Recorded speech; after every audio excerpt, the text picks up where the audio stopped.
ఇంద్రపురి. ఇంద్రుడు దివి నుండి భువికి దిగివచ్చి తపస్సు చేసి నిర్మించిన నగరం.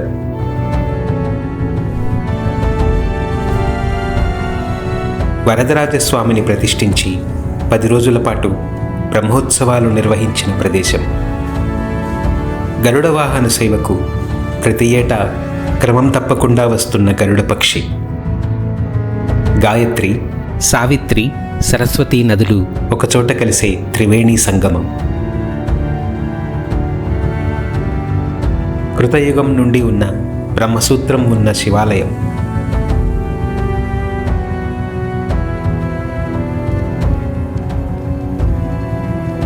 ఓ భక్తురాలికి యాదపొదల్లో వరదరాజస్వామి దర్శనమిచ్చినందుకు యాదమరిగా పిలుస్తున్న క్షేత్రం. జగద్గురు శ్రీ ఆదిశంకరాచార్యులు 1000 దీపాలు వెలిగించిన స్థలం. ఇంతటి స్థల మహాత్మ్యం, విశిష్టత ఉన్న ఇంద్రపురి పుణ్యక్షేత్రం చిత్తూరు జిల్లా చిత్తూరు పట్టణానికి 10 కిలోమీటర్ల దూరంలో ఉంది. ఈ ఊరిని ప్రస్తుతం యాదమరి అని పిలుస్తున్నారు.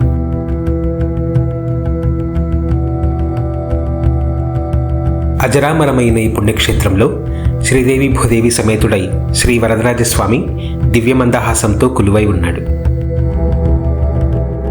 ఈ ఆలయ చరిత్రకు ఆధారం శ్రీ వెంకట సుబ్రహ్మణ్యం పిల్లయ్య గారు రాసిన ఇంద్రపురి మహాత్మ్యం అనే పుస్తకం. బ్రహ్మాండ పురాణంలోని తీర్థఖండంలో 31-32 అధ్యాయాల్లో ఈ ఆలయ చరిత్ర మనకు కనిపిస్తుంది. సప్తర్షులలో ఒకరైన భృగు మహర్షిని దేవలుడు అనే ఋషి అప్పటికే బహు ప్రాచుర్యం పొందిన ఇంద్రపురి క్షేత్రం విశేషాలను చెప్పమని ప్రార్థించాడు. అప్పుడు భృగు మహర్షి ఈ పుణ్యక్షేత్ర చరిత్రను వివరించాడు.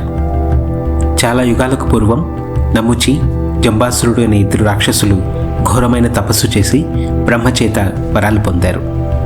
ఆ తపశ్శక్తితో స్వర్గాన్ని జయించి దేవతలను దాసులుగా చేసుకొని వారి చేత సేవలు చేయించుకునేవారు. దేవతలు అహంకారంతో ప్రవర్తిస్తున్నప్పుడు వారికి దైవబలం తక్కువై యుద్ధాలలో పరాజయం పొందారు. ఈ రాక్షసులు ముల్లోకాలను జయించి మునుల ఆశ్రమాలను ధ్వంసం చేసేవారు. యజ్ఞయాగాలకు ఆటంకాలు కలిగించేవారు. వారి బాధలు పడలేక దేవతల రాజైన ఇంద్రుడు ఇంద్రపదవిని పోగొట్టుకొని దీనుడై బ్రహ్మని కలిసి తన పరిస్థితిని విన్నవించుకున్నాడు.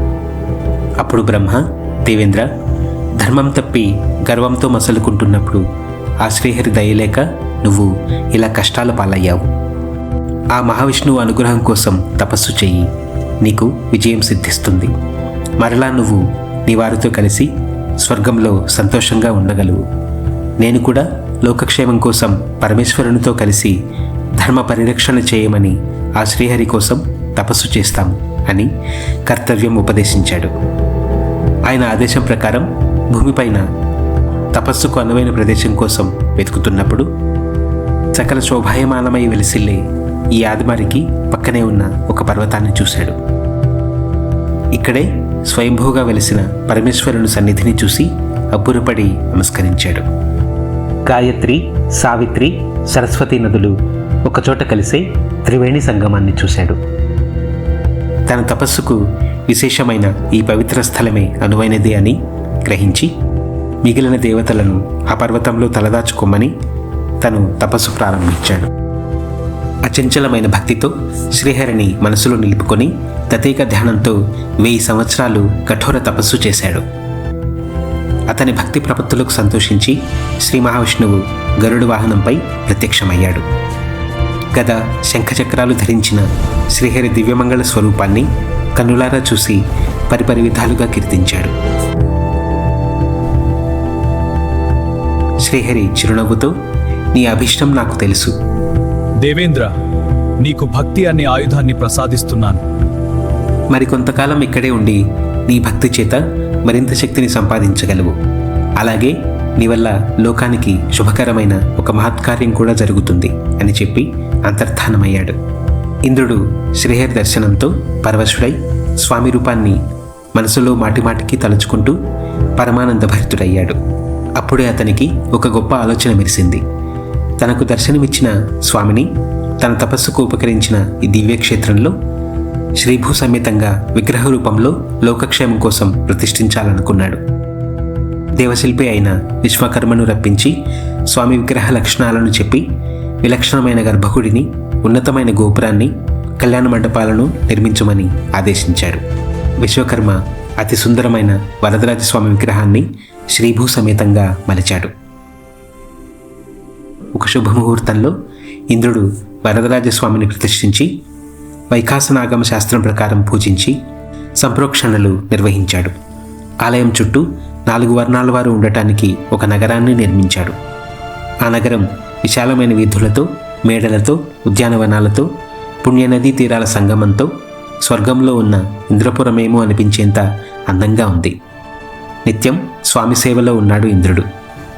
సంవత్సరమైన తరువాత తనకు దర్శనమొసగిన పుణ్యతిథి నాడు స్వామివారికి బ్రహ్మోత్సవాలు నిర్వహించాలని దేవతలందరూ తరలివచ్చి మునులను పిలిపించి పండితుల ఆధ్వర్యంలో 10 రోజుల పాటు అతి వైభవంగా బ్రహ్మోత్సవాలు జరిపించాడు. గరుడ వాహనం రోజు గరుత్మంతుడు వచ్చి తన స్వామిని దర్శించుకున్నాడు.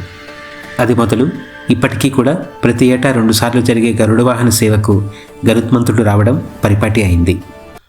అలా వేదవేద్యుడైన వరదరాజస్వామిని నిరంతరం భక్తితో ఆరాధించిన ఫలితంగా స్వామి వరమిచ్చినట్లే అథర్వణ వేదంలోని సకల ఆయుధాల రహస్యాలన్నీ తమంతట తాముగా ఇంద్రునికి స్ఫురించాయి. భక్తితో దేవతలందరూ కూడా దివ్యమైన తేజస్సుతో మెరుస్తున్నారు. అప్పుడు ఇంద్రుడు కిన్నెర, కింపురుష, గంధర్వ, యక్షగణాల సహాయంతో రాక్షసులపైకి దండెత్తి స్వర్గాన్ని తిరిగి జయించాడు.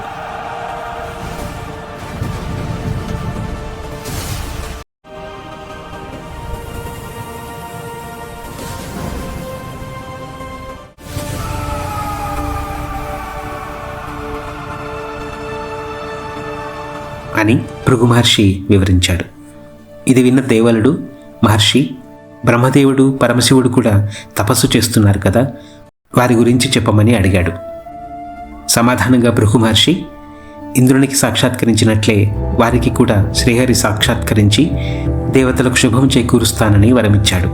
ఇంద్రపురిలో ఇంద్రుడిలాగే బ్రహ్మ కూడా స్వామిని విగ్రహ రూపంలో వరదరాజస్వామిగా కొలువుండాలని కోరితే విష్ణువు ఆ రూపంలోనే ఆ క్షేత్రంలో నిలిచాడు.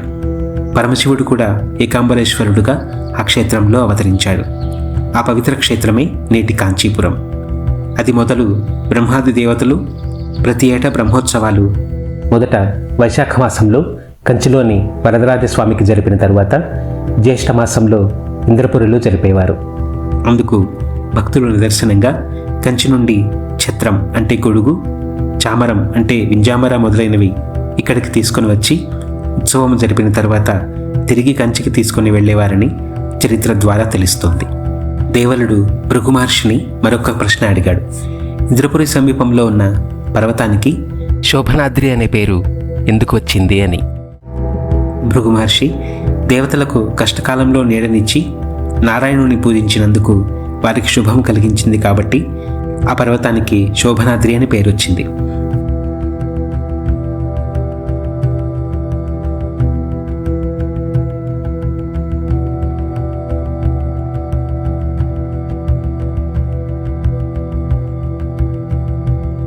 ఈ క్షేత్ర ఘన చరిత్ర తెలుసుకొని 1200 సంవత్సరాల క్రితం తన భారతదేశ పర్యటనలో భాగంగా శ్రీ ఆదిశంకరాచార్యులు వారు ఈ క్షేత్రాన్ని దర్శించి ఈ అంజనాద్రిపై 1008 దీపాలను వెలిగించారట.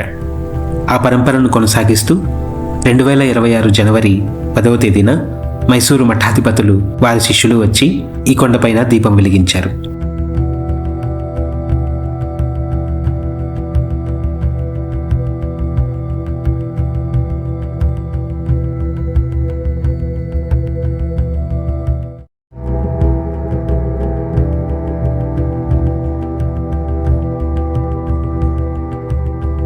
ఇదే సర్వజనాశ్రయంచ వరదుడు ఇంద్రవరదుడై కొలువైన మందిరం. ఆయన మందహాస వైభవానికి భూమిపైన ఉన్న ధనరాశి సరితూగలేదంటే అతిశయోక్తి కాదు. ఆశ్రితులకు ఆపన్నుడై ఆదరించే దయామయుడు. ధనవంతులు కాకపోయినా భగవంతుని నమ్మిన వారి యోగక్షేమాలను స్వయంగా ఆయనే చూసుకుంటాడనే గీతాసారానికి సాక్ష్యం ఈ ఆలయ పూజారి అనిపించింది. ఆయన మాటల్లో ఆ భక్తి, నమ్మకం కనిపించాయి. మనం ఏదైనా కోరుకుంటే ఆ ఇంద్రుని కరుణించినట్లే కొండంత బలాన్ని ఇచ్చి సంకల్పాన్ని నిజం చేసి ఆశీర్వదిస్తాడు. ఈ గర్భగుడిలో కొలువై ఉన్నవాడు సామాన్యుడు కాదు. యుగ యుగాల నుండి వరద అని పిలిచే ఆశ్రితులను రక్షిస్తున్న ఆర్తత్రాణ పరాయణుడు, సార్థకనామధేయుడు.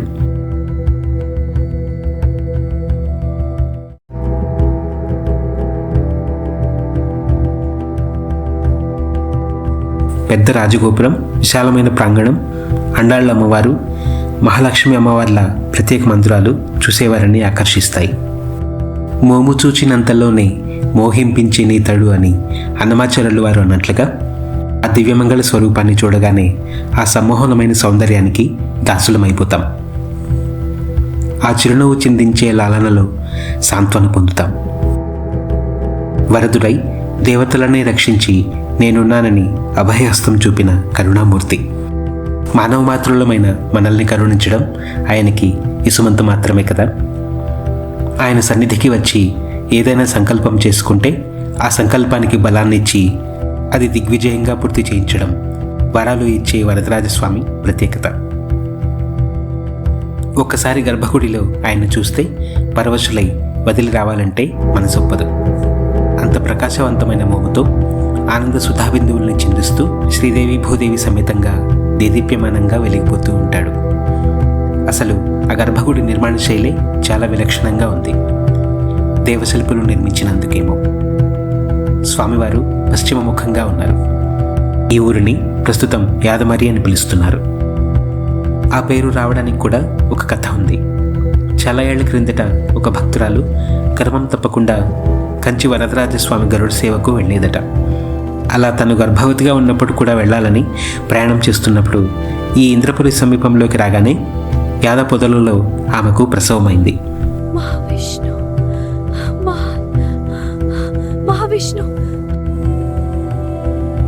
ఆమె అప్పుడు కూడా స్వామి సేవకు వెళ్ళలేకపోతున్నానని బాధపడుతుంటే ఆమె అచంచలమైన భక్తికి ప్రసన్నుడై వరదరాజస్వామి గరుత్మంతుని మీద వచ్చి ఆమెకు దర్శనమిచ్చాడట.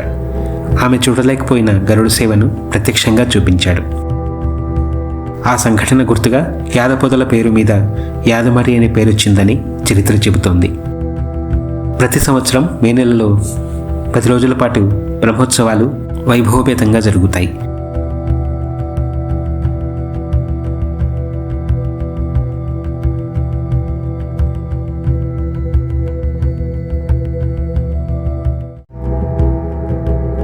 వరదరాజస్వామి ఆలయానికి ఎదురుగా కొంత దూరంలో ఉన్న ఏకాంబరేశ్వర శివాలయంలో బ్రహ్మసూత్ర శివలింగం ఉంది.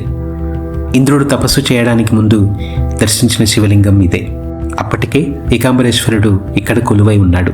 బ్రహ్మసూత్ర శివలింగం అంటే శివలింగం పైన రేఖలు ఉంటాయి. ఈ రేఖలు అనంతమైన శక్తికి ప్రతీకలు. ఇవి చాలా అరుదుగా ఉంటాయి.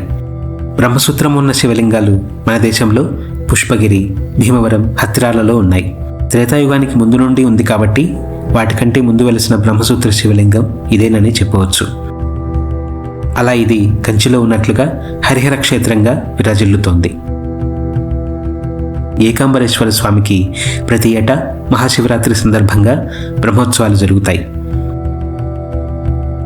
కంచి ఎలా అయితే శ్రీ వరదరాజస్వామి, శ్రీ ఏకాంబరేశ్వర స్వామి కొలువై హరిహర క్షేత్రంగా విరాజిల్లుతోందో ఈ యాదమరి కూడా అలాగే వెలిసిల్లుతోంది. ఈ 2 క్షేత్రాలు కూడా ఒకే సమయంలో వెలిసినవి. యాదమరిలో ఇంద్రుడు తపస్సు చేస్తే కంచిలో బ్రహ్మశివుడు తపస్సు చేశారు.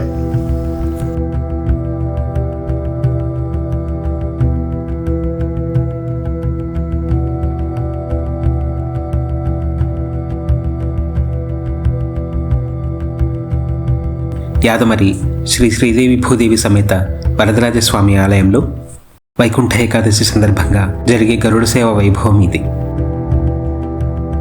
కన్నుల పండుగగా ఉన్న ఈ వేడుకను చూడటానికి ప్రతి సంవత్సరం వేల మంది వస్తారు.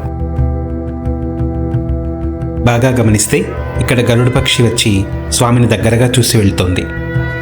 ఇంకొక గరుడ పక్షి దూరంగా పైన తిరుగుతూ ఉంది. ఎండ ఎక్కువగా ఉండటం వల్ల క్యాప్చర్ చేయలేకపోయాను.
వరదరాజస్వామి మూల విరాట్టును దర్శనం చేసుకొని గరుడ వాహన సేవను చూడటం గొప్ప అనుభూతి. స్వామి ఊరేగింపుకు సన్నద్ధమయ్యాడు. అన్ని వాహన సేవలు కూడా వైభవంగా నిర్వహిస్తారు. నిర్వహణకు కావలసినంత ధనం లేకపోయినా ఉత్సవాలు జరగడం ఎన్నోసార్లు చూసిన అర్చకులు తన ఉత్సవాలను వరదరాజస్వామి జరిపించుకుంటాడని అన్నారు. ఇంద్రుడు నడయాడి స్వామి దర్శనం చేసుకున్న ఈ పుణ్యభూమిలో అందున ఉత్సవాలు జరిగేటప్పుడు ఉండటం, స్వామి చరిత్ర చదివి ఈ వీడియో చేయడం నా అదృష్టం. ఈ ఆలయ చరిత్ర వివరించి స్థల పురాణ పుస్తకం ఇచ్చిన అర్చకులు శ్రీ శ్యాంసుందర్ గారికి ప్రత్యేక కృతజ్ఞతలు.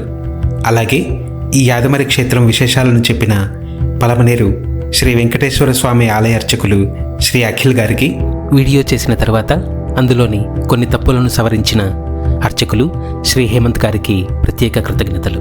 అడిగినప్పుడల్లా సహాయం చేసిన యాదమరి వాస్తవ్యులు చిరంజీవి జ్యోతిష్వరికి ప్రత్యేక కృతజ్ఞతలు. ఇంతటి స్థల పురాణం విశిష్టత ఉన్న ఈ ఆలయాన్ని తప్పక దర్శించండి. అలాగే ఈ వీడియో నచ్చితే లైక్ చేసి షేర్ చేసి ఇప్పటిదాకా సబ్స్క్రైబ్ చేసుకోకుండా ఉంటే ప్లీజ్ సబ్స్క్రైబ్ అండ్ సపోర్ట్. మరో వీడియోలో మళ్ళీ కలుద్దాం. నమస్తే.